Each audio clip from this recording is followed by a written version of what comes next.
નમસ્કાર, આપ જોઈ રહ્યા છો સમાચાર સતત. આપની સાથે હું છું ઝરણા. અલ્પેશ ઠાકોરને દિલ્હીનું આવ્યું છે તેડું. અલ્પેશ ઠાકોર ધવલસિંહ ઝાલા દિલ્હી જવા રવાના થયા છે. હાઈકમાન્ડ સાથે નારાજગીને લઈને તેઓ ચર્ચા કરશે. બપોર બાદ અમદાવાદ ખાતે તેઓ આવીને પ્રેસ કોન્ફરન્સ કરશે. ઉલ્લેખનીય છે કે ગઈકાલે જ્યારે અલ્પેશ ઠાકોરને મીડિયા દ્વારા પૂછવામાં આવ્યું હતું કે તેઓ ક્યારે કોઈ મહત્વની જાહેરાત કરી શકે છે, ત્યારે તેઓએ આવતીકાલે 2 વાગ્યા સુધી એટલે કે આજે 2 વાગ્યા સુધીનો સમય માંગ્યો હતો અને 2 વાગે તેઓ કોઈ મોટી જાહેરાત કરશે તે પ્રકારની વાતો સામે આવી હતી. જો કે એક પ્રકારે શક્યતાઓ એ પણ દેખાઈ રહી હતી કે જે પ્રકારે તેઓએ સમય આપ્યો છે કે આવતીકાલે 2 વાગે એટલે કે આજે 2 વાગે તેઓ જાહેરાત કરશે, ત્યારે શું તેઓ ખરેખર હાઈકમાન્ડ પાસે કોઈ સંદેશો મોકલવા માંગતા હતા કે તેઓ પક્ષથી નારાજ છે અને જો તેમને મનાવવા હોય તો આવતીકાલે બપોરે 2 વાગ્યા સુધીનો તેમની પાસે સમય છે અને એ સમય આજે આવી રહ્યો છે. બપોરે 2 કલાકે અલ્પેશ ઠાકોર કોઈ મહત્વપૂર્ણ જાહેરાત કરવા જઈ રહ્યા હતા. તે પહેલા દિલ્હી હાઈકમાન્ડથી અલ્પેશ ઠાકોર અને ધવલસિંહ ઝાલાને તેડું આવ્યું છે. જો નારાજ હશે આ બંને ધારાસભ્યો તો તેઓને મનાવવા માટે ચોક્કસથી કોંગ્રેસ દ્વારા પ્રયાસો હાથ ધરવામાં આવશે. તો આ તરફ એવી પ્રબળ શક્યતાઓ જોવામાં આવી રહી છે કે રાધનપુરના કોંગ્રેસના ધારાસભ્ય અલ્પેશ ઠાકોર, બહુચરાજીના ધારાસભ્ય ભરત ઠાકોર અને બાયડના ધારાસભ્ય ધવલસિંહ ઝાલા ભાજપમાં જોડાઈ શકે છે. તેની સાથે જ વિજય રૂપાણી સરકાર કેબિનેટનું વિસ્તરણ કરશે તેવું પણ જાણવા મળી રહ્યું છે. સાથે જ અલ્પેશને પક્ષપલટાના ઇનામ સ્વરૂપે કેબિનેટમાં પણ સ્થાન મળી શકે છે. 2014ની ચૂંટણી પહેલા પણ ભાજપ તરફથી કોંગ્રેસના ધારાસભ્યોને ફોડવામાં આવ્યા હતા.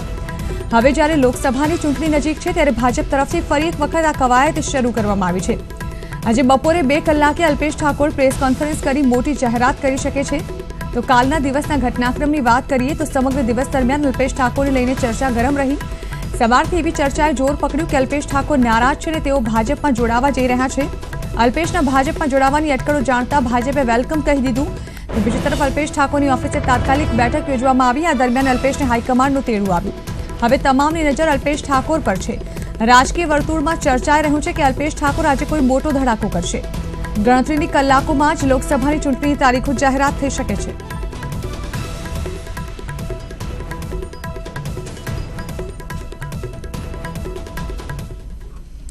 તો આગામી લોકસભાની ચૂંટણીમાં ઠાકોર ક્ષત્રિય મતદારોના મત કોંગ્રેસ અને ભાજપ બંને પક્ષો માટે ખૂબ મહત્વના છે. આ મતો નિર્ણાયક સાબિત થઈ શકે તેમ છે. ત્યારે હવે લોકસભાની ચૂંટણી જાહેર થવાના ગણતરીના કલાકો બાકી છે. ત્યારે ગુજરાતના રાજકારણમાં અલ્પેશ ઠાકોર મોટો ચહેરો બન્યા છે અને તે ભાજપમાં જોડાશે તેવી અટકળો તેજ બની છે.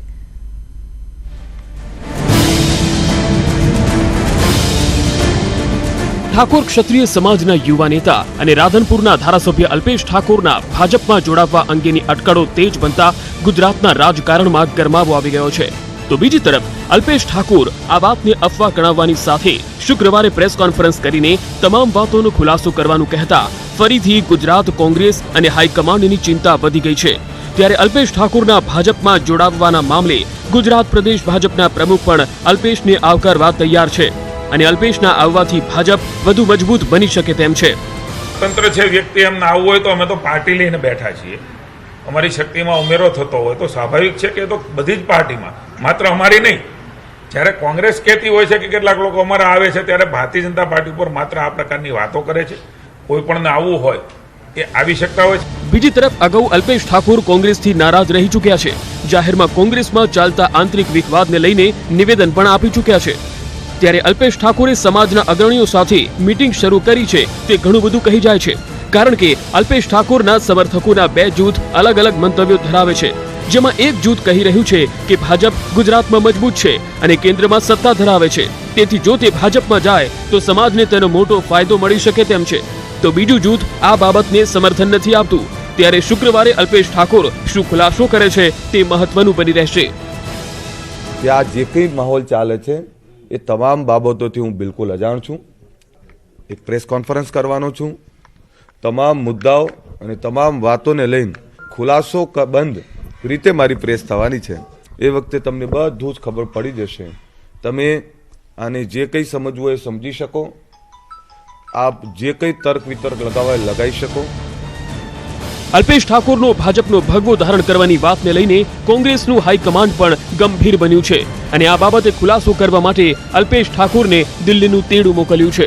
ત્યારે હવે ગુજરાતના રાજકારણમાં શું નવા જૂની થાય છે તે જોવું રહ્યું. અલ્પેશ ઠાકોરને ભાજપે મંત્રીમંડળમાં સ્થાન આપવા સુધીની લોભામણી ઓફર કરી હોવાની વાતો પણ ચર્ચામાં છે। ત્યારે રાજકારણના દાવપેચમાં કોણ જીતશે તેના પર સૌ કોઈની નજર છે। મયુર માકડિયા સાથે પ્રણવ પટેલ, ન્યૂઝ 18 ગુજરાતી, અમદાવાદ। રાજકારણનો રંગ જો ચડી જાય તો ઉતરે નહીં, ભલે પછી આંદોલનની વાતો થતી હોય કે બીજા કોઈ બણગામ। અને હવે આ જ રાજકારણના રંગે રંગાવા જઈ રહ્યો છે હાર્દિક પટેલ પણ, એટલે કે હાર્દિક વિધિવત રીતે કોંગ્રેસમાં જોડાશે।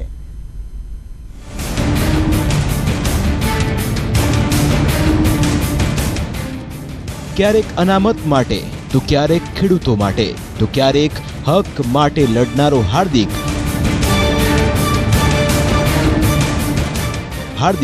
આખરે હાથમાં આવી ગયો। હાર્દિકને ચડ્યો રાજકારણનો રંગ। સત્તા અને રાજનીતિના સોંગઠા એવા ગોઠવાયા કે રાજનીતિમાં આવી ગયું આમૂલ પરિવર્તન। એક સમયે સમાજને સાથે લઈને ચાલવાની વાતો કરનારા હાર્દિકે રાજકારણનો રસ્તો પકડી લીધો। કહેવા જઈએ તો પોતાનો રસ્તો જ કરી લીધો। પહેલા રાજકારણમાં ન જોડાવાની હાર્દિકે અનેક વખત વાતો પણ કરી, પણ હવે એ વાતો માત્ર વાતો જ હતી। હું રાજકારણમાં જોડાઉં તો મારા ઘર પર પથ્થરમારો કરજો, આવું કહેનારો પાટીદાર નેતા હાર્દિક પટેલ હવે કોંગ્રેસમાં જોડાવા જઈ રહ્યો છે। એટલે કે લોકસભા ચૂંટણી પહેલા હાર્દિક વિધિવત રીતે કોંગ્રેસમાં જોડાશે। રાજકોટના પડધરી ખાતે મળેલી પાસ કોર કમિટીની બેઠકમાં આ નિર્ણય લેવાયો। ત્યારે આગામી 12મી માર્ચે ગુજરાતમાં યોજાનારી CWCની બેઠક દરમિયાન હાર્દિક પટેલ કોંગ્રેસનો ખેસ ધારણ કરશે। જો કે હાર્દિક ક્યાંથી ચૂંટણી લડશે તે અંગે હજુ સુધી કોઈ જાહેરાત થઈ નથી, પણ હાર્દિકનો આ પલટો ઘણા પાસા પલટશે તે વાત નક્કી છે।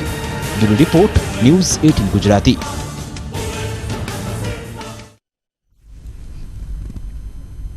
તો લોકસભાની ચૂંટણી નજીક છે ત્યારે ગુજરાતમાં રાજકીય ઉથલપાથલ શરૂ થઈ ગઈ છે। ત્યારે અલ્પેશ ઠાકોર, હાર્દિક પટેલ અને જિગ્નેશ મેવાણીની ત્રિપુટી ફરીથી ચર્ચામાં છે।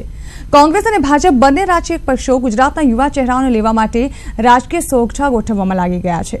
ગત વિધાનસભાની ચૂંટણીમાં રાજકારણની પાપા પગલી માંડતી ત્રણેયની ત્રિપુટી હવે ગુજરાતના રાજકારણના 3 એક્કા બની ગયા છે।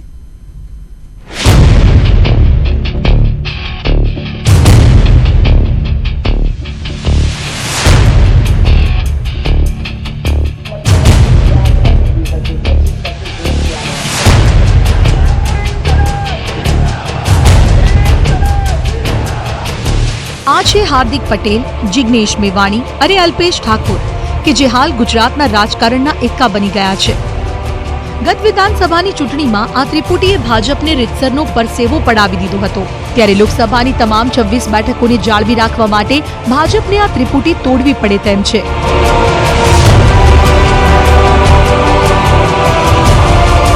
કોંગ્રેસે અલ્પેશ ઠાકોરને ટકાવી રાખીને હાર્દિક પટેલ અને જિગ્નેશ મેવાણીને કોંગ્રેસમાં સામેલ કરે। ત્યારે ભાજપ આડકતરી રીતે ઈચ્છી રહ્યું છે કે હાલ કોંગ્રેસથી થોડા નારાજ ચાલતા અલ્પેશ ઠાકોરને ભાજપનો ખેસ પહેરાવી ઠાકોર ક્ષત્રિય સમાજના મહત્વના મતોને અંકે કરી લે। ભાજપ અલ્પેશ ઠાકોર મામલે સ્પષ્ટ કહે છે કે જો અલ્પેશ ઠાકોર ભાજપમાં આવશે તો તેનો આવકાર છે અને પાર્ટીનું સંગઠન વધુ મજબૂત બનશે। સ્વતંત્ર છે વ્યક્તિ, એમને આવવું હોય તો અમે તો પાર્ટી લઈને બેઠા છીએ। અમારી શક્તિમાં ઉમેરો થતો હોય તો સ્વાભાવિક છે કે તો બધી જ પાર્ટીમાં, માત્ર અમારી નહીં। જ્યારે કોંગ્રેસ કહેતી હોય છે કે કેટલાક લોકો અમારા આવે છે, ત્યારે ભારતીય જનતા પાર્ટી ઉપર માત્ર આ પ્રકારની વાતો કરે છે। કોઈ પણને આવવું હોય એ આવી શકતા હોય છે। જે કંઈ નિવેદનો આવે છે તદ્દન પાયા વિહોણા નિવેદનો આવે છે।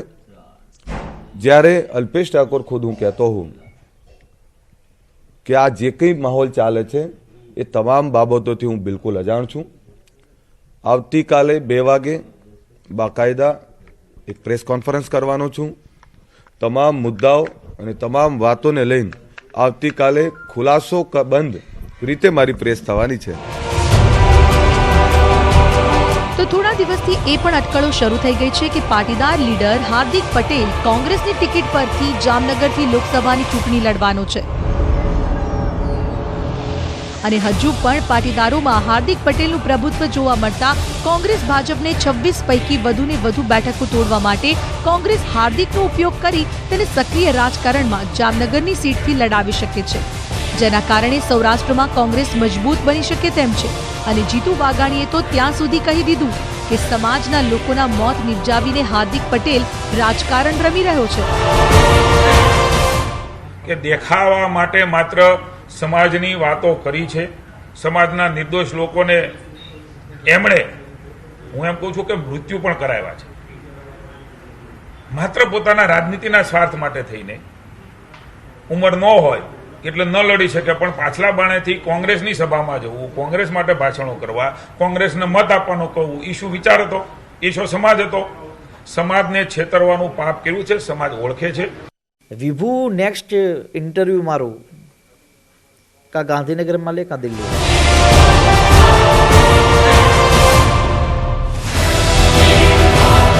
જ્યારે દલિત યુવા નેતા તરીકે ઉભરી આવેલા જિગ્નેશ મેવાણી ભલે અપક્ષ ધારાસભ્ય હોય, પણ કોંગ્રેસ તેમને સીધી મદદ કરી રહ્યું છે અને મેવાણીની મદદથી કોંગ્રેસ વધુમાં વધુ મતો અંકે કરવા પ્રયત્ન કરી રહ્યું છે.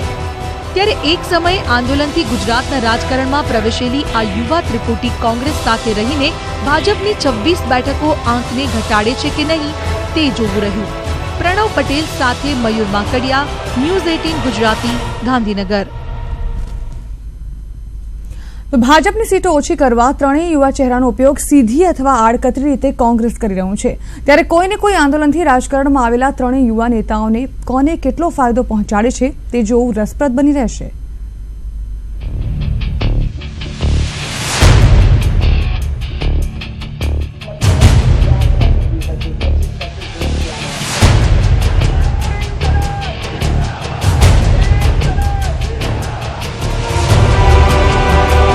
તો થોડા દિવસથી એ પણ અટકળો શરૂ થઈ ગઈ છે કે પાટીદાર લીડર હાર્દિક પટેલ કોંગ્રેસની ટિકિટ પરથી જામનગરથી લોકસભાની ચૂંટણી લડવાનો છે.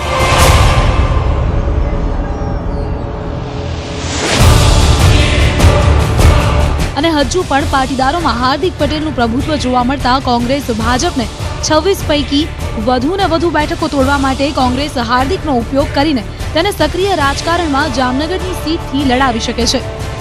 ત્યારે હાર્દિકે કોંગ્રેસમાં જોડાવાની જાહેરાત કરતા સૌરાષ્ટ્રમાં કોંગ્રેસ મજબૂત બની જશે.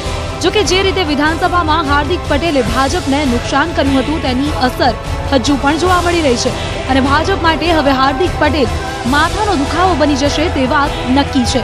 અને જીતુ વાઘાણીએ તો ત્યાં સુધી કહી દીધું કે સમાજના લોકોના મોત નિપજાવીને હાર્દિક પટેલ રાજકારણ રમી રહ્યો છે. દેખાવા માટે માત્ર સમાજની વાતો કરી છે. સમાજના નિર્દોષ લોકોને એમણે, હું એમ કહું છું કે મૃત્યુ પણ કરાવ્યા છે, માત્ર પોતાના રાજનીતિના સ્વાર્થ માટે થઈને. ઉંમર ન હોય એટલે ન લડી શકે, પણ પાછલા બાણેથી કોંગ્રેસની સભામાં જવું, કોંગ્રેસ માટે ભાષણો કરવા, કોંગ્રેસને મત આપવાનું કહવું, એ શું વિચાર હતો? એ શું સમાજ હતો? સમાજને છેતરવાનું પાપ કર્યું છે, સમાજ ઓળખે છે. વિભુ નેક્સ્ટ ઇન્ટરવ્યુ મારું કા ગાંધીનગરમાં લે કા દિલ્હી.